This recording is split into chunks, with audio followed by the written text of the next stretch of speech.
Boa noite a todos. Vamos então dar início à entrevista com o técnico Dorival Júnior após um empate com o Fortaleza na Arena Castelão. Dorival, pensando que o Fortaleza hoje é um dos adversários mais difíceis de se enfrentar em casa para qualquer clube aqui no Brasil, dá para olhar esse copo meio cheio desse empate pensando na invencibilidade que o São Paulo manteve aqui hoje? Pensar em invencibilidade num momento como esse, para nós, não tem valia. O importante é que nós procuramos o gol. Não foi um jogo tecnicamente brilhante, tanto de um quanto do outro lado, porém um jogo muito disputado.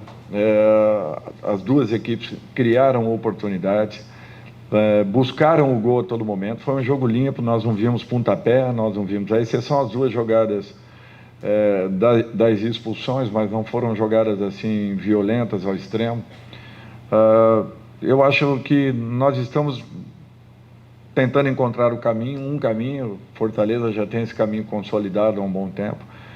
Acredito eu que poucas equipes conseguirão roubar pontos do Fortaleza aqui dentro. Isso é um aspecto muito importante para uma equipe que está vivenciando um momento ainda com uma certa instabilidade, porém adquirindo uma maturidade um pouco maior, uma segurança um pouco maior.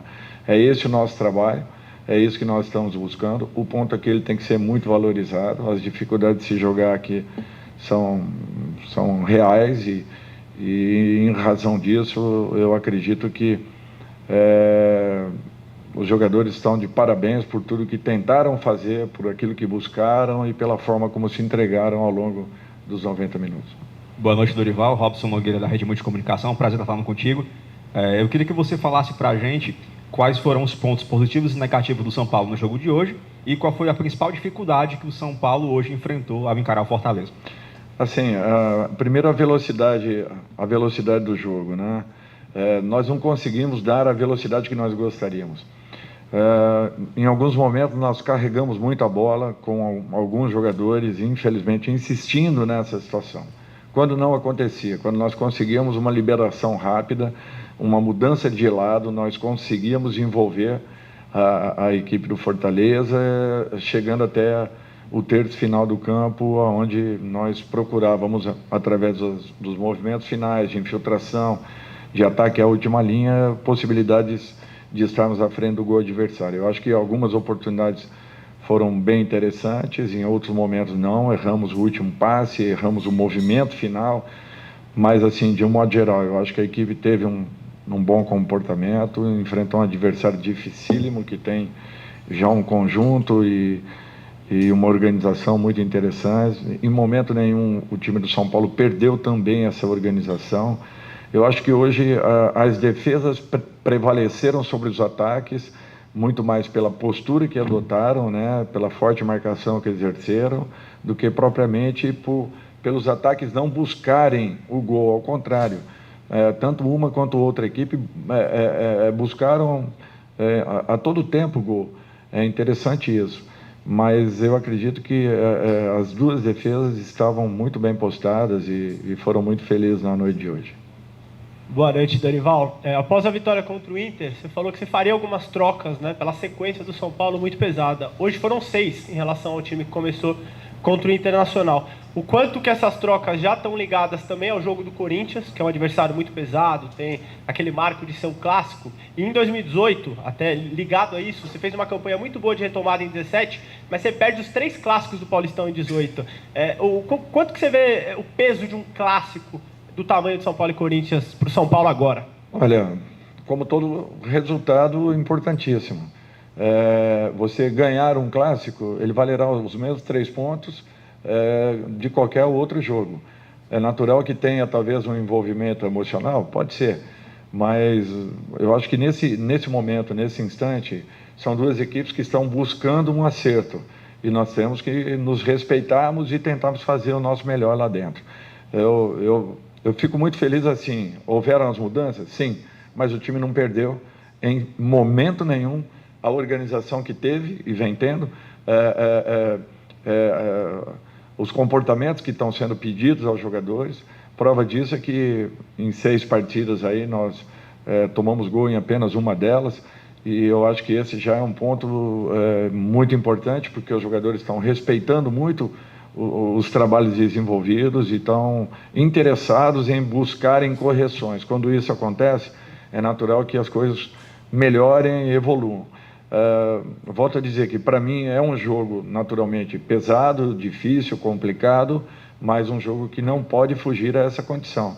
Se ganharmos, se Deus quiser, nós vamos continuar mantendo os pés no chão, com tranquilidade, buscando aí os melhores resultados na sequência e sabendo que os 3 pontos de um Corinthians são os mesmos 3 de qualquer outra partida subsequente. Dorival, boa noite. Você falou sobre caminho, evolução, a confiança dos jogadores. Qual que é a diferença que você já nota no dia a dia, no vestiário, de hoje, em comparação ao vestiário quando você chegou na estreia do Campeonato Brasileiro, naquele jogo contra o América Mineiro? É difícil, assim, a gente fazer uma avaliação nesse sentido, porque você trabalha num todo, você não trabalha só emocionalmente os jogadores, né? Eu acho que o principal é você propor algo dentro de campo, propor soluções que eles mesmos, de repente, observem que, fazendo determinados movimentos ao longo das partidas, esses movimentos serão compensados por você ter uma equipe postada, uma equipe equilibrada, uma equipe que, de repente, atacando, já inicia o combate e a marcação à equipe adversária, que não dê possibilidades de se envolver com contra-ataques adversários. Então, eu acho que isso tudo é que talvez tenha sido essa mudança. Foi proposta uma situação, nós propusemos uma condição aos jogadores, apresentamos, eles estão acreditando, estão aceitando. É natural que ainda tenhamos aí algumas oscilações dentro de um jogo, mas vocês têm acompanhado que nós temos mudado nomes em todas as partidas e a equipe mantém a mesma postura, a mesma condição, buscando o resultado a todo momento. Quem está entrando está sabendo o que fazer em campo, a reação do companheiro de lado. Hoje mudamos praticamente os 4 homens da zaga e mesmo assim a resposta foi muito positiva. Então, continuarmos da forma como estamos, com os pés no chão e pensando sempre no resultado seguinte, tentando colocar os melhores jogadores em campo. Eu falo isso fisicamente, clinicamente, enfim. Boa noite, Dorival. Lucas Uchoa. Dorival, sua carreira é muito longa. Até aqui nos bastidores, antes de começar a coletiva, a gente falou da sua passagem aqui no Fortaleza, 2005. Mas eu quero fazer um recorte na sua carreira. Ano passado, Ceará, Flamengo e hoje São Paulo. Você pegou o Ceará no momento de turbulência e ajeitou a casa. Pegou o Flamengo, como até aquela conversa entre você e o Mano. Eu peguei bagunçado, você está pegando bagunçado. E você ajeitou a casa. Não vou colocar o São Paulo como bagunçado. Um time faltando ajustes. Esse São Paulo de hoje já tem a cara do Dorival? Ou você acredita que ainda falta mais alguns ajustes para jogar tão bem como o Ceará fez na sua passagem e o Flamengo terminou ano passado sendo campeão? Eu acho que o futebol é um conjunto, né? Você propõe soluções dentro daquilo que você observe, né? As suas limitações em observar, naturalmente, porque todos nós temos, né? Limitações em observações, mas o importante é que, observando, você proponha soluções, proponha situações, apresente situações que os jogadores acreditem, interpretem tudo isso e comecem a transformar em ações dentro de campo.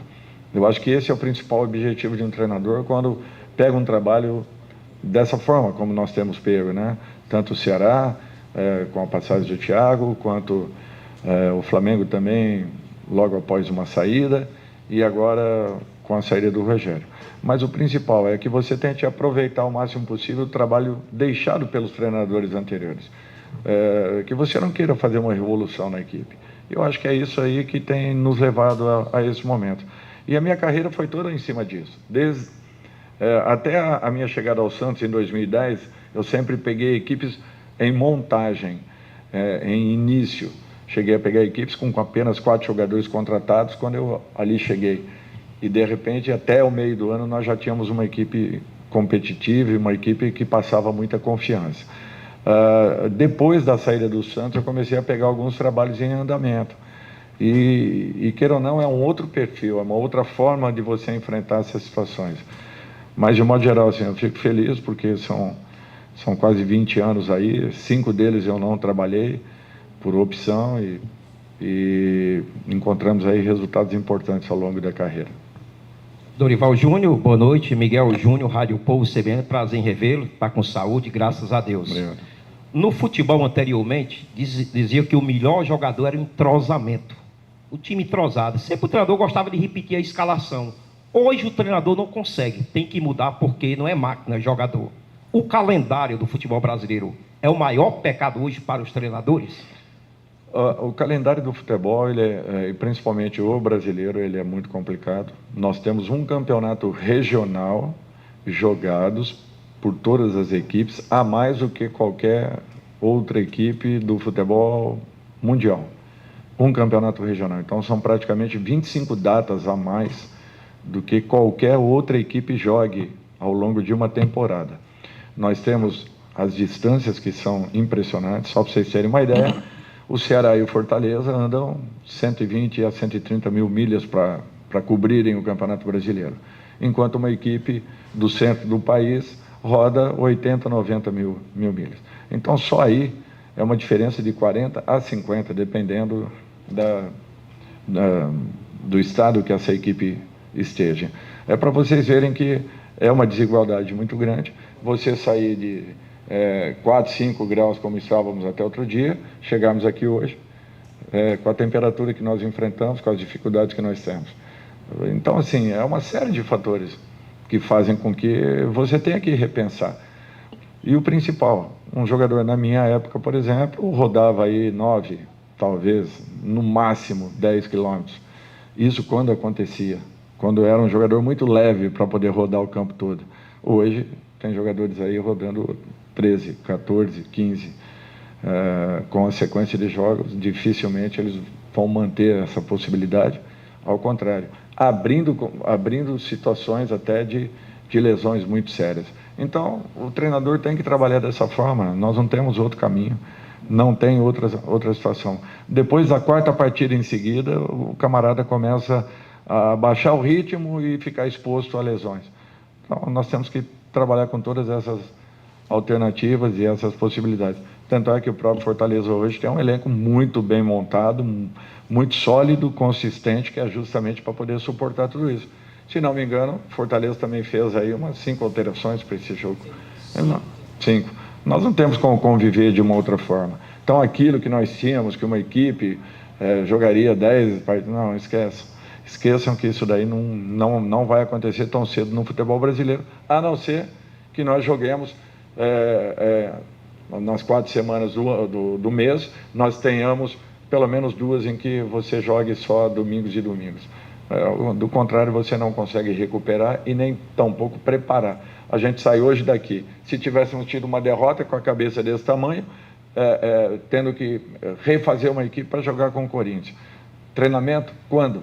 Se nós chegaremos amanhã à noite em São Paulo, o que nós vamos conseguir fazer no sábado para jogar no domingo com o Corinthians? Então, é um absurdo. E o treinador, ele tem que assumir todas essas condições, porque é o primeiro que é questionado naturalmente. Vocês sabem muito bem. Boa noite, professor. Meu nome é Evandro Soares, sou da Rádio Expresso FM. Desculpe eu fazer uma pergunta um pouco fora do contexto da partida de hoje, professor.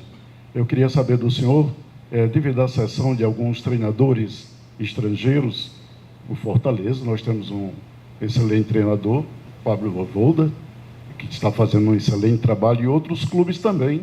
Está acontecendo também a cessão também destes treinadores estrangeiros. Podemos falar assim. Professor, o senhor acha que a CBF está sendo precipitada em já pensar em contratar um treinador estrangeiro para a seleção brasileira? Olha, eu acho que primeiro nós temos que respeitar todos os profissionais que aqui estão.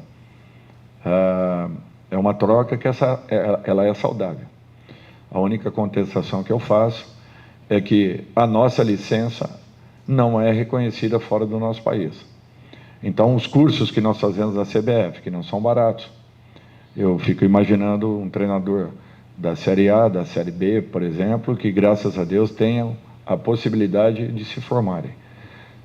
Fico pensando naqueles que terminam as suas carreiras no interior do país, trabalhando em times menores, que condição terão de um dia poderem chegar a terem uma licença legalizada, justamente porque não tem como pagarem os valores pedidos pela CBF. Segundo aspecto, eu acho que nós temos excelentes profissionais dentro do país. Independente de termos aqui profissionais de fora e que tenham que ser respeitados, volto a dizer, nós gostaríamos de ter a mesma liberdade de podermos trabalhar aí fora, coisa que não podemos. Então, quando as pessoas falam, os treinadores brasileiros ficaram parados no tempo e no espaço. É mentira isso. Mentira por quê? Porque nunca foi exigido de nós uma formação. Quando eu comecei mesmo a trabalhar, no mínimo seria exigido um curso de educação física, coisa que eu tive porque eu me formei ainda quando eu era atleta. Mas a grande maioria nunca se preocupou com isso, porque nunca foi exigido. Nem tampouco o curso de educação física era exigido. Se eu fosse, por exemplo, na minha época aqui, o presidente Ribamar Bezerra, eu poderia contratar o meu vizinho como treinador do meu clube, porque nada era exigido. Então a CBF nunca se preocupou com isso. Nesse momento que nós precisamos do apoio da CBF, a CBF pensa num profissional de fora. 5 vezes nós somos campeões mundiais.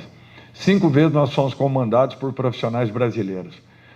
Nós tínhamos os melhores jogadores do mundo. Puta, é verdade, concordo. Mas nós somos campeões mais de 5 vezes. Então, é porque nós sempre tivemos grandes e talvez os melhores jogadores do futebol mundial. Mas nós fomos campeões 5 vezes porque nós tínhamos também um grande comandante. Um cara que serviu de exemplo. Então, o que eu falo é isso. Se nunca nos foi exigido nada, agora nós estamos sendo cobrados por uma condição que nunca nos foi dada, de podermos nos formarmos para que fôssemos treinadores profissionais reconhecidos com uma licença hoje da UEFA, que, por conhecer todas as carências que existem entre as federações sul-americanas e a Conmebol, se aproveita desse fato para frear a nossa ida para o mundo árabe, para o mundo asiático ou para o mundo europeu. Por isso que poucos treinadores, à exceção da Federação Argentina, que largou lá na frente há mais de 30 anos, têm possibilidades de estarem trabalhando no mercado europeu. Então, por isso que a gente se questiona muito em relação a isso. Se nem a CBF, que é quem nos conduz a um curso, acredita no potencial do treinador brasileiro, quem vai acreditar? Então, é essa a única condição que nós discutimos com a própria entidade maior do futebol, que nos proporciona um curso de formação e, de repente, tira do profissional brasileiro, teoricamente, porque ainda não se consumou, a possibilidade de um desses profissionais estarem à frente da nossa seleção, o que sempre foi uma condição em que nunca abrimos para discussão, porque nós temos realmente grandes profissionais dentro do país. Independente de tudo que nós passamos aí ao longo dos anos, tem grandes trabalhos aí, tem grandes profissionais e que merecem serem respeitados pelo momento que passaram. Dorival, só aproveitando que a gente saiu do tópico do jogo e num momento tão importante, tão decisivo para o futebol brasileiro, você como um dos principais treinadores do nosso futebol, como é que você encarou essas denúncias sobre a manipulação de resultados desta semana? É lamentável tudo isso, é triste, só que eu prefiro aguardar um pouquinho para que se apurem realmente todas as situações e depois apontemos o dedo. Porque é muito fácil, muitos nomes estão sendo ventilados e, de repente, nós não temos comprovação de nada. Muitas conversas estão sendo jogadas aí ao léu, então nós temos que ter muito respeito com essas pessoas, entendemos que é um momento realmente muito delicado, porém, sem que acusemos ninguém nesse instante, até que se comprove muita coisa. Até porque nós vivemos, e não podemos nos esquecer disso, no país da impunidade. Onde muita coisa acontece e, de repente, não se dá importância. Ou melhor, se fecham os olhos. Então, se realmente tem acontecido fatos, nós temos que apurá-los até o final. E, infelizmente, caso aconteça de um ou outro terem participado dessas situações, naturalmente, terão que ser punidos pela gravidade da situação apresentada. Encerramos então com o técnico Dorival Júnior. Obrigado a todos pela presença. Uma boa noite.